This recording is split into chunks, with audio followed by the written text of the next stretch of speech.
buenas tardes, bienvenidos sean a este que espero sea su canal Filosofía Channel. El objetivo de este video no es otro más que el de brindarles una bienvenida a este canal y por qué no una especie de guía sobre lo que pueden o no encontrar en este canal o en la filosofía. Es muy frecuente la pregunta: ¿de qué trata la filosofía?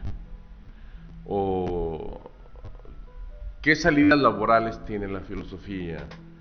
¿O para qué nos sirve la filosofía en pleno siglo XXI? O sea, en el siglo en el que se ha dado el máximo crecimiento científico y tecnológico y el máximo desarrollo en todos los campos, ¿para qué utilidad tenemos con encontrar la filosofía? Pues bien, la filosofía no es otra cosa sino, no es una ciencia, es una disciplina encargada de reflexionar, de cuestionar el status quo y de, más que de responder preguntas, de formular las preguntas correctas. A estas alturas, la encargada de responder las preguntas es la ciencia. Estaremos todos de acuerdo. Y salvo algunas excepciones que debemos atajar, como sería el caso de la metafísica, que realmente, como sancionara el filósofo británico laureado con el premio Nobel Bertrand Russell a principios del siglo XX, la metafísica no tiene nada que hacer, porque metafísica quiere decir más allá de la física. Entonces, ¿cómo puedes estudiar lo que está más allá de la física o lo que no existe? O sea, eso es un planteamiento originado en lo que también Bertrand Russell llamaría la desgracia más grande de la humanidad, como fue Aristóteles con todas sus teorías fallidas, y Aristóteles, y así como su maestro Platón con su terrible invención del alma y de un paraíso y un mundo sensible y un mundo de las ideas. Aterrizándonos nuevamente en la Tierra. Quisiera ponerles tal vez 3 ejemplos sobre 3 filósofos. Seguramente ninguno de los 3 fueron comprendidos en su momento. El primero de ellos nació allá por el siglo V antes de nuestra era. Se llamaba Epicuro de Samos. Epicuro de Samos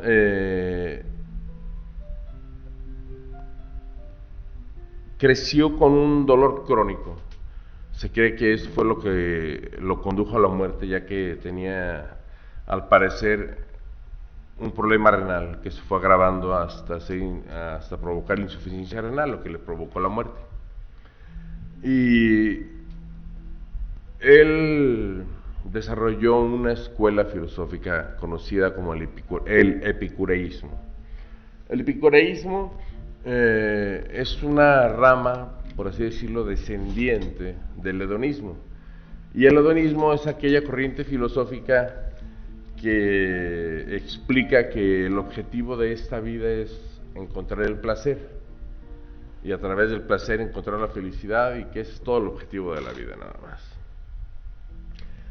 A diferencia de ellos, Epicuro funda una escuela llamada El Jardín, en donde, a diferencia del resto de los filósofos griegos, Epicuro admite a mujeres, algo insospechado en la época, y admite también a esclavos, algo que era totalmente deleznable y detestable, y era por tanto objeto de críticas y de animadversiones.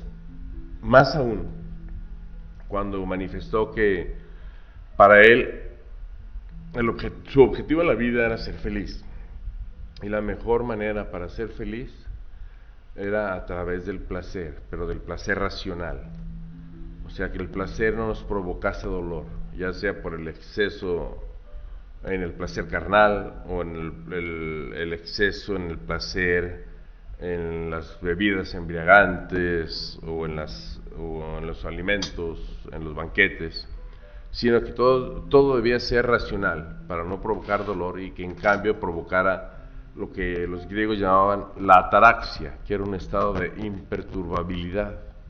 En ese estado se encontraban en paz consigo mismos, en paz con los demás y obtenían la felicidad que tanto buscaban.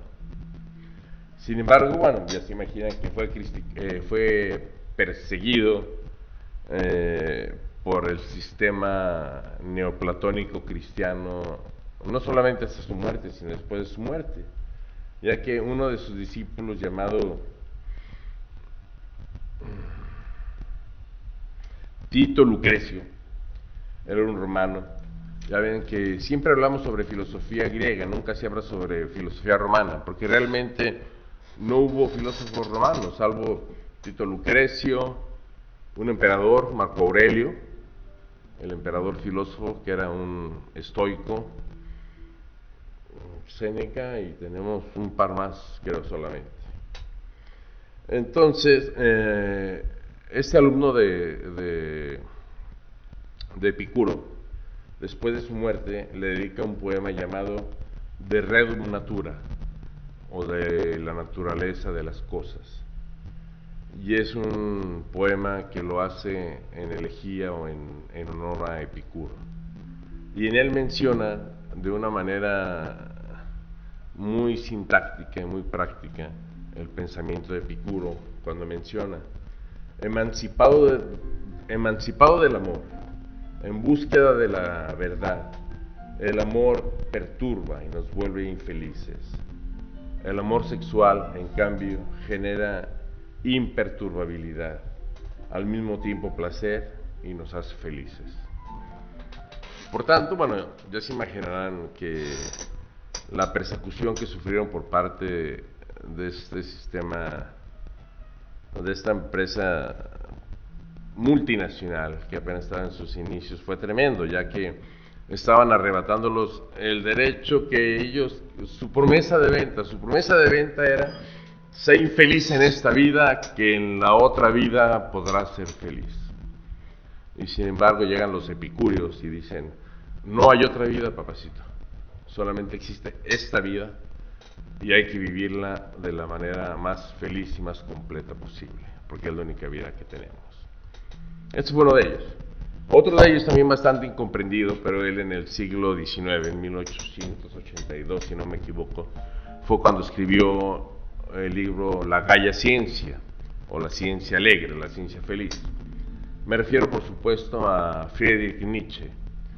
En el parágrafo 125 escribe un aforismo por el cual fue famoso mundialmente hasta la fecha, pero estoy seguro que el 90% de las personas que incluso lo han citado no logran comprender o no han comprendido qué es lo que quiso decir Nietzsche cuando dijo Dios ha muerto.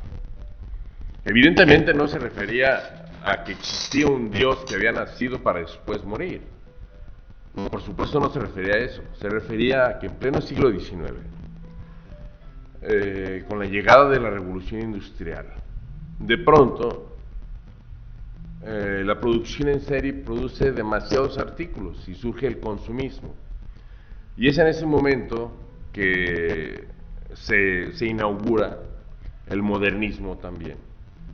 Y Nietzsche dice esto a manera de metáfora, ya que si bien anteriormente la figura de Cristo era visto como una figura que asentaba algunos valores morales o éticos en las personas, estos habían sido sustituidos rápidamente por mercancía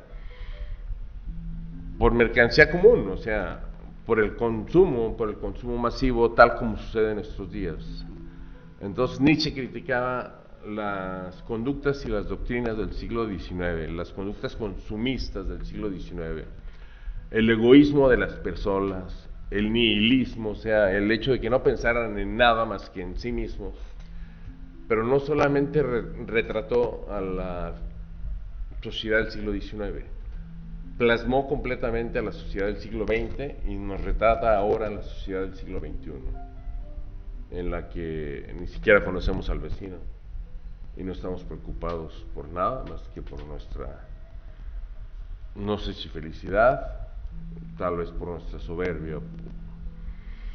Y en fin, el otro filósofo del que quería mencionarles, se trata del filósofo franco-argelino, que participó incluso en la resistencia durante la Segunda Guerra Mundial, también laureado con el Premio Nobel de Literatura. Me refiero a Albert Camus. Albert Camus, al observar que en ese momento la doctrina imperante en Francia filosófica era el existencialismo, cuyo mayor representante era entonces Jean-Paul Sartre. En cambio, Albert Camus funda una corriente filosófica llamada el absurdo o el absurdismo, ya que para él la vida es un absurdo, y la manera como nos lo refleja es a través de un mito griego, que es el mito del rey Sísifo. De Sísifo se cuenta que era un rey muy inteligente, pero que acostumbraba a gastar bromas a los dioses. En una de esas ocasiones, Zeus rapta a la hija del dios del río. Entonces, Sísifo acude rápidamente con el dios del río, y en lugar de preferir los favores de los dioses, él prefiere llevar agua a la gente de su pueblo en Corinto, porque no había agua. Y es cuando él expresa: yo sé qué ha pasado con tu hija, prométeme que llevarás agua a Corinto, y yo te digo quién la tiene. Así lo hizo. En castigo, lo que tuvo que hacer Sísifo fue condenado por toda la eternidad a cargar una roca grandísima, descomunal. Y tenía que cargarla por una montaña, por una pendiente muy empinada de más de 45 grados. Era tal el esfuerzo que su cara parecía, y sus hombros y sus manos parecían del mismo material de la roca.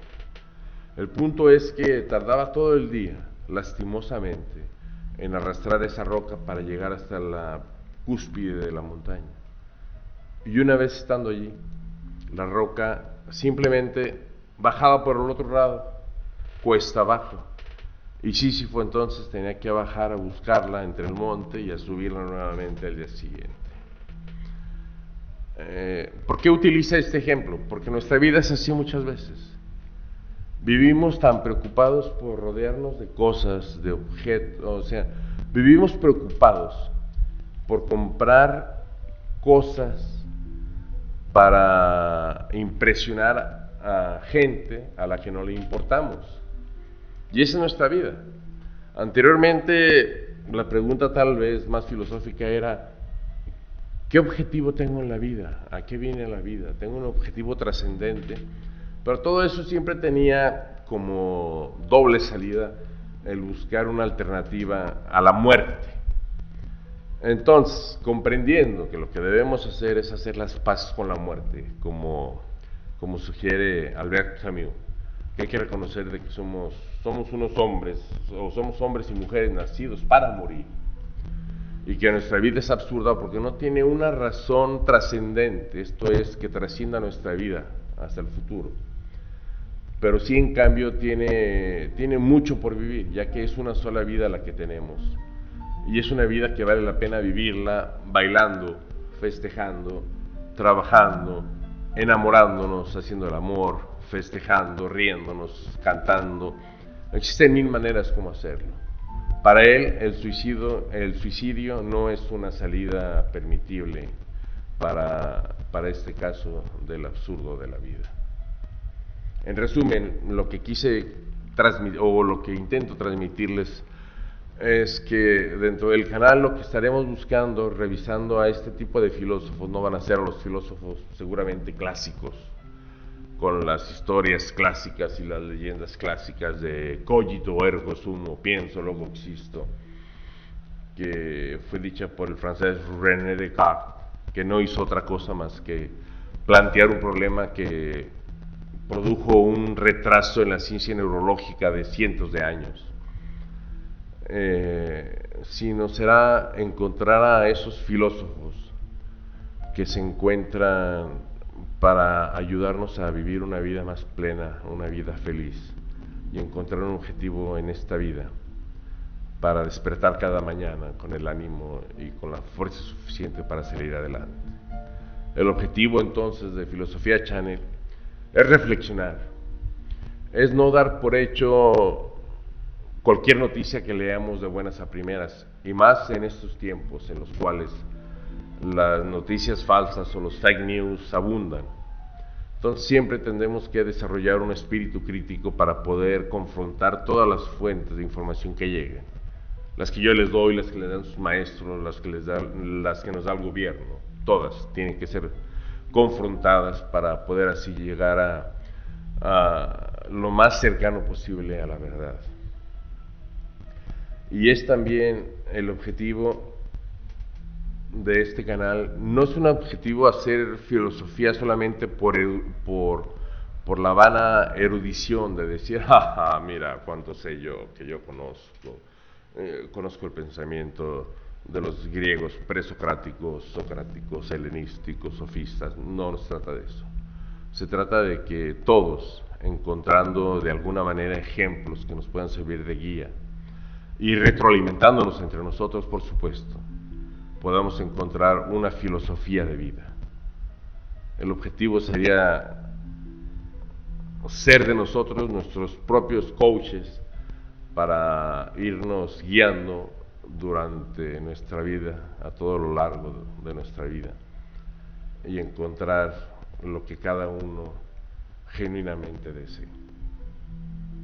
Mi nombre es José Mario Hernández, ha sido un placer poder estar en este momento charlando con ustedes, y me despido como acostumbro hacerlo, diciéndoles Carpe diem, tempus fugit et nemini parco, que en español significa aprovecha el tiempo vuela y la muerte no perdona a nadie. Ciao ragazzi, hasta pronto.